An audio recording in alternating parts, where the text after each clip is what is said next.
an inescapable, overwhelming fate, and one man's blind love that blossoms within it. Today, we bring you the story of Guk-hyang, the last princess of the fallen Jin nation. Destined to become the wife of the Goguryeo Prime Minister, Guk-hyang must serve as the strong roots of a new country. Before her lies a smooth path, guaranteed with power and stability. However, her heart is constantly shaken by one man, Jang-ryang. Driven by nothing but his love for her, he has followed her across thousands of miles, sacrificing his own pride and status just to be near her. Duty and love, country and bloodline. What ending awaits the precarious emotions of these souls, standing at the edge of a cliff? Let's dive into the story of three people caught in a tangled web of fate, right now. Marriage. Guk-hyang bid farewell to Jang-ryang and returned to her room. They hadn't argued or fought, but her body felt lethargic, completely drained of energy. The hand that had held Jang-ryang still felt hot, as if the strength of his grip remained permanently imprinted on her skin. Looking back, Jang-ryang had followed her across thousands of miles of treacherous roads all the way to Goguryeo. 10,000 miles is an easy thing to say, but having experienced it herself, Guk-hyang knew all too well that it was no simple journey. She had a plan, at least, to seek out Prime Minister Eulji. But Jang-ryang? Had he really traveled that long, grueling path just to follow Princess Guk-hyang, a woman he had never even seen or heard of before, driven solely by a love that might end in rejection? Jang-ryang had spoken of the Jin dynasty and its royal bloodline many times. But could human patriotism or love for one's people truly inspire the courage to push through such immense hardships? The brilliant minister of Han, Jang-ryang, endured all sorts of humiliation to obtain Huang Shigong's book of military strategy. But this Jang-ryang, the last loyal subject of Jin, what promise was he hoping for to follow her all the way to the eastern edge of Goguryeo? Jang-ryang's deep devotion struck a chord deep within Guk-hyang's heart. To her, it had merely been a fleeting moment of holding hands, but it felt as though such dedication demanded some kind of return. Furthermore, he repeatedly emphasized the Jin bloodline. While all the close relatives of the Jin imperial family were rushing to find husbands, the eldest princess busy becoming a concubine to the Sui emperor, the younger princess sent off as a surrogate to an eastern nation, Jang-ryang alone spoke of protecting the Jin lineage. Where else could one find such devotion? Guk-hyang had already given her heart to Goguryeo's prime minister, Eulji Mundeok, so harboring feelings for two men felt like a betrayal of her chastity. Yet, she felt she owed Jang-ryang something. He proudly went around calling her my wife and my spouse. Was it his love for a wife he hadn't even seen that made him forget the hardships of a 10,000-mile journey and follow her here? If so, how should she repay such devotion? From the perspective of her homeland, Jin, she was an imperial princess and he was a mere commoner of very low status. From Goguryeo's perspective, she was the prime minister's wife, and he was nothing but a foreign exile. There was an insurmountable distance between them. She had heard that training for a few years in the Sokdasan cave could help a person transcend all vain desires, like lust and materialism, cutting them off entirely. Jang-ryang had gone to Sokdasan now, and though she didn't know how long he would train, she desperately wanted the heavens to grant his earnest wishes. Her sympathy for Jang-ryang grew day by day. For Guk-hyang, eagerly waiting for her wedding day was the only thing she could do now. When autumn arrived that year, after completing the mourning period for her late father and changing into everyday clothes, Guk-hyang finally chose an auspicious day to marry into the Eulji family. As she was dressed in the splendid garments of a Goguryeo bride, the prime minister's first wife spoke to her. "Princess, turn around, let me see. Now this way." The madam examined the princess's figure from every angle and muttered as if to herself, "She is such a young bride for His Excellency. Well, they say men always prefer a young bride." An old maid assisting with the clothes chimed in. "Of course he'll like it, but I wonder if His Excellency's body can handle it? Princess, please take good care of our master's health." Following this, a few more hushed words were exchanged, sounding to Guk-hyang like intimate jokes between women, followed by a burst of laughter. Then the prime minister's wife said to her, "I mean this sincerely, princess. Please cherish the minister. He is the treasure of Goguryeo, our sturdy pillar. No matter what, you must take care of him. And princess, please bear him a wonderful child. If you just give him a child, I too can be forgiven for my sins." "With such a beautiful face, how could she not bear a wonderful child?" the maid asked. "No, I don't just mean a pretty child. I mean a strong, outstanding child who will be of great use to the nation in the future. His Excellency has obtained the most beautiful woman in the world, so his wishes are finally fulfilled." "Are you saying I am that ugly?" the madam protested, feigning offense. "Oh my, madam, you are the reliable eldest daughter-in-law of a great family. Even so, in my youth there were plenty of men trailing after me because they liked me so much. Ho ho ho. Is there a man or woman in this world who hasn't had a secret romance in their youth? Well, I never did anything like having an affair. That's why you're a fool." "Aha! Ho ho ho! Am I a fool?" Amidst the uninhibited joking of these noble women, Guk-hyang stood quietly, simply adjusting her clothes. She, too, was in the midst of preparing to become a wife of Goguryeo. Only a few days remained. Soon, she would proudly be able to call herself a woman of Goguryeo, or a woman of Buyeo. Her hopes for this future grew larger and more serious with each passing day. However, what occasionally popped into the corner of her mind and tormented her was the young Jin man, Jang-ryang. She had sent him to Sokta-san to wait for the right time, but she worried if he was really just quietly burying himself there. It was no small matter that he had endured thousands of miles of suffering out of love for her alone. "There is no man or woman who hasn't had a secret romance in their youth," the madam had joked. Guk-hyang wondered if she, too, ought to somehow repay Jang-ryang's extreme devotion. She herself couldn't understand why her heart occasionally wavered toward him like this. She had already pledged her heart and body to the Prime Minister. This was a proud and rightful union, approved by her late father and the King of Goguryeo.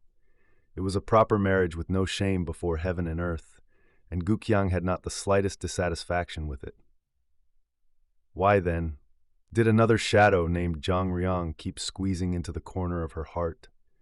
If she were to give her heart or body to him, it would defy the laws of heaven and human morality, completely contradicting all the manners and teachings she had learned her whole life.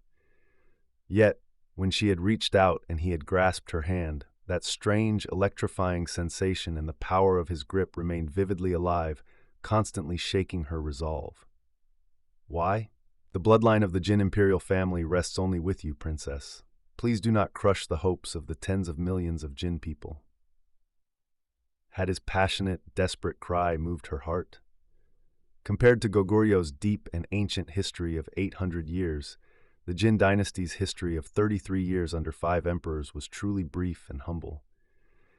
Yet the very end of that great lineage, inheriting the traditions of the legendary Yao and Shun and continuing the history of the Han people, rested upon the body of this 17-year-old girl, Guk-hyang. And that unyielding spirit had been passed on to a boy named Jang-ryang, who shared no blood tie with the Jin imperial family, and who was now silently cultivating his human virtues inside a cave on Sokta-san.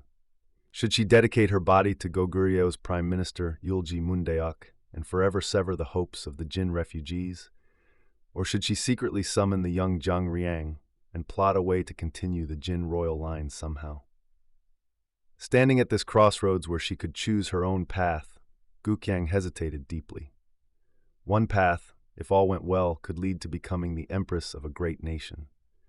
The other path was the guaranteed route of becoming the Billy Ife of the Prime Minister of the great eastern nation of Goguryeo, the proud biological mother of the child who would succeed him. Born an imperial princess but still naive to the ways of the world, Guk-hyang wandered alone at this crossroads. One path was her father's command and the will of heaven. The other was the inner call to honor loyalty and the path driven by instinct. Ultimately, Guk-hyang decided to follow the will of heaven. That will was also the emperor's command and her father's dying wish. According to Buyeo customs, a groom would marry into his wife's family, and only after the wife gave birth and the child had grown somewhat would they return to the husband's home together. Until then, staying with the bride's family was the rule. However, as a foreigner, Guk-hyang couldn't do this. so it was decided she would enter the Prime Minister's home immediately after the wedding.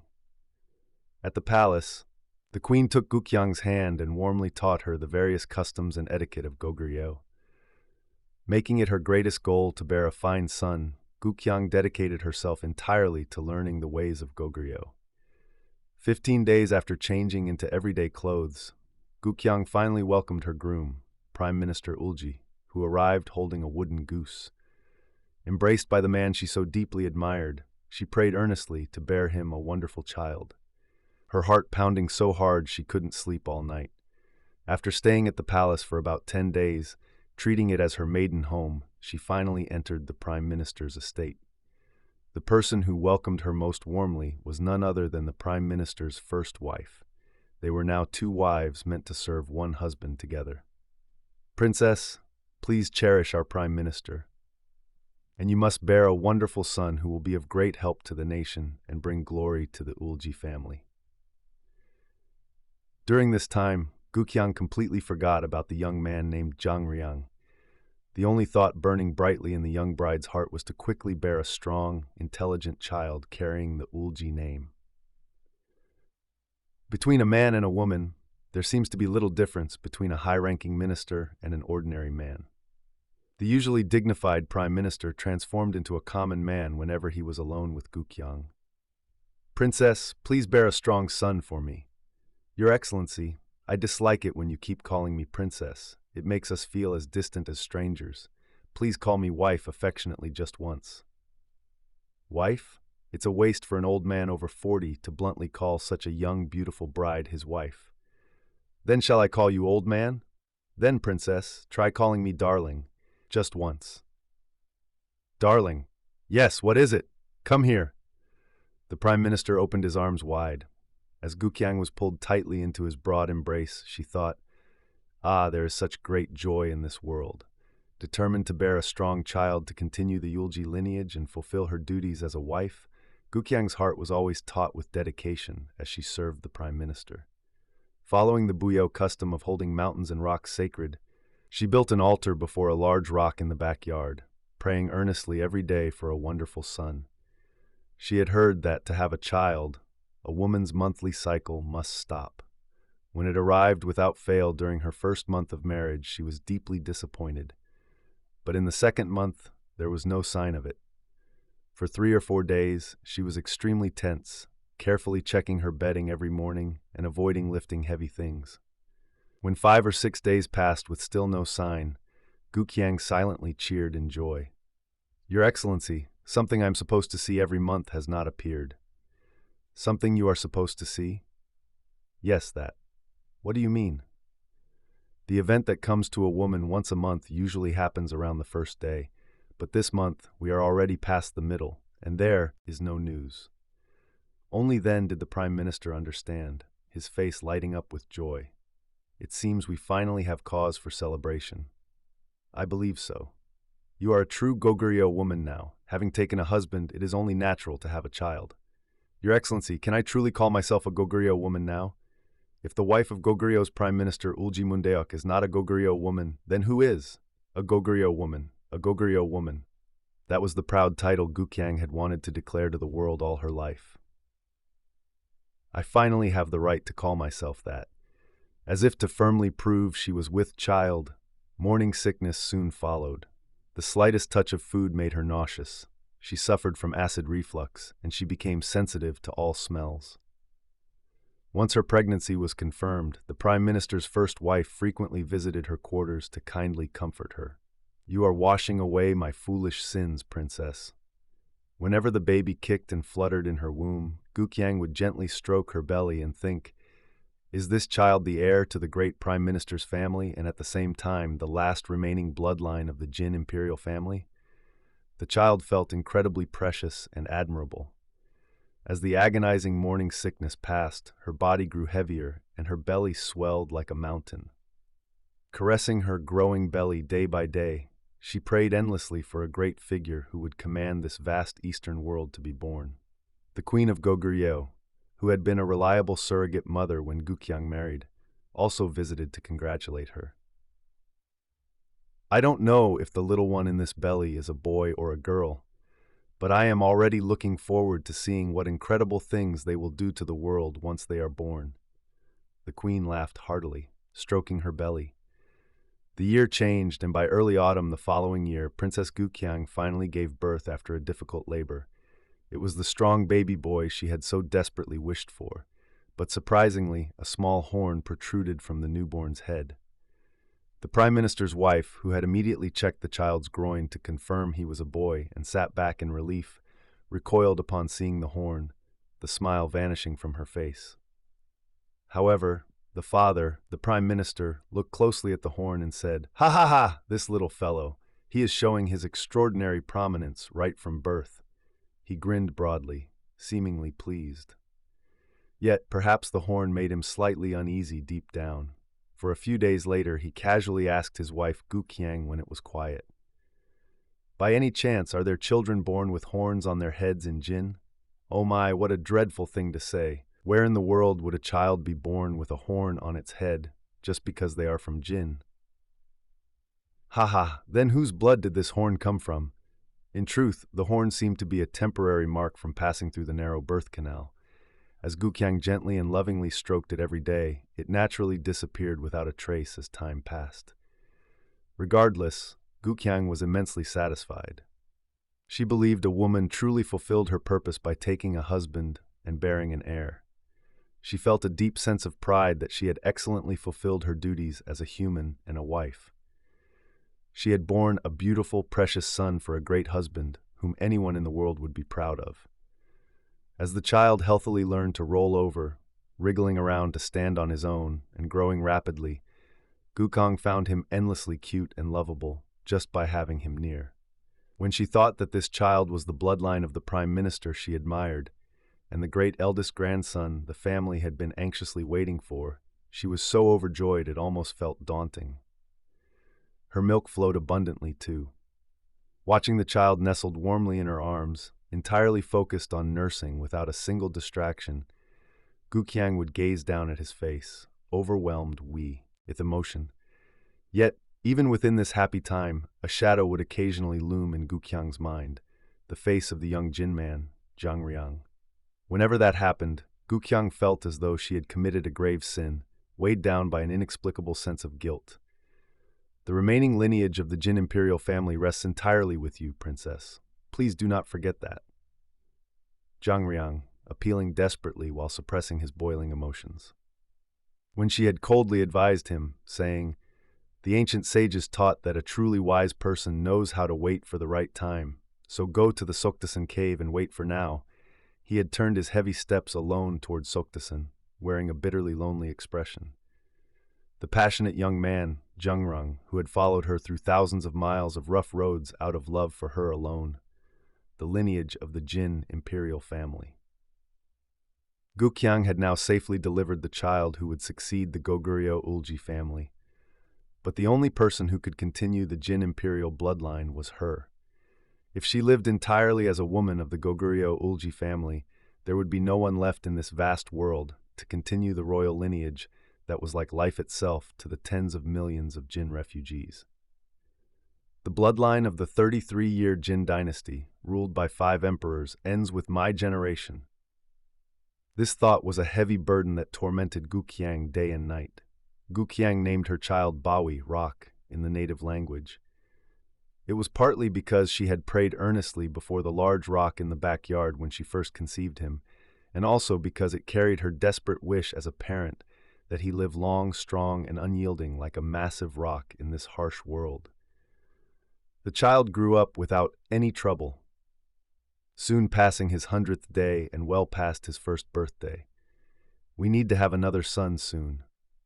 The Prime Minister seemed to view Guk-hyang almost as a tool for bearing children, habitually bringing up the topic of babies whenever he saw her.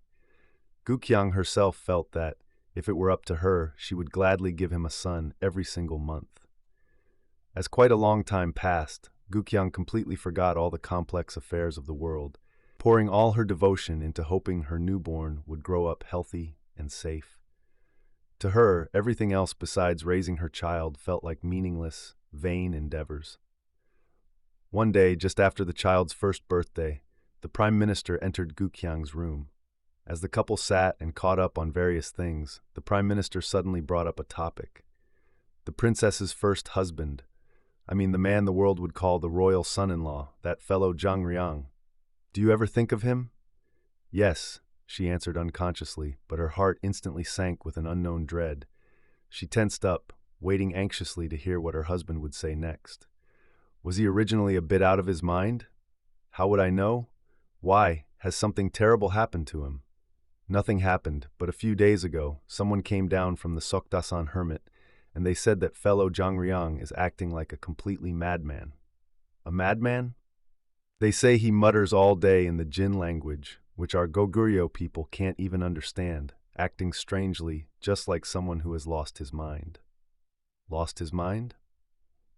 If the brilliant Jang-ryang had truly lost his sanity, it must be because there was something he was obsessing over day and night. If there was something in this world that could drive him mad, it was undoubtedly his longing for her, or the agonizing obsession that the Jin bloodline must be continued. Compared to the long and brilliant 700 or 800-year history of Goguryeo, the Jin dynasty's 33 years under 5 emperors was brief and humble, but it was still the precious bloodline of the Son of Heaven, meant to continue the great traditions of the Han people. The fate of that proud and honorable nation hung precariously by a thread on her fragile body alone, and in struggling to protect that endangered lineage, a pitiful young man had completely lost his mind. As her thoughts reached this point, Guk-hyang felt a strong sense of responsibility. She could not simply ignore the supposedly mad Jang-ryang. Your Excellency, then shouldn't we send a skilled physician to this Jang-ryang to examine his condition? At this, the Prime Minister suddenly looked down at Guk-hyang with heavy, cold eyes. Does it bother you so much, feeling like it's not a stranger's problem, because that fellow is running wild, thinking you are his wife? Guk-hyang was so shocked she couldn't speak. She snapped her head up, looking at the Prime Minister with bewildered eyes. Her eyes, gazing at him, filled with a mix of disappointment and resentment. Your Excellency, what kind of hurtful thing is that to say? How could I? How could I? Unable to finish her sentence, Guk-hyang dropped her head to the floor. Resentment, disappointment, unfairness, guilt, a sorrow born from a complex mix of emotions that couldn't be explained in words, welled up hotly from the very depths of her heart. How did you enjoy today's story of Guk-hyang's tangled fate? Though she became the lady of Goguryeo's greatest prime minister's household, her wavering heart, shaken by the lingering shadow of Jang-ryang deep in her soul, feels truly heart-wrenching. I hope you can briefly leave your complex, tangled burdens within this story, and that it is now time for you to drift into the most comfortable and cozy dreams. Tonight, as always, Slow Night Ancient Tales was by your side. Have a warm and peaceful night. Sleep well.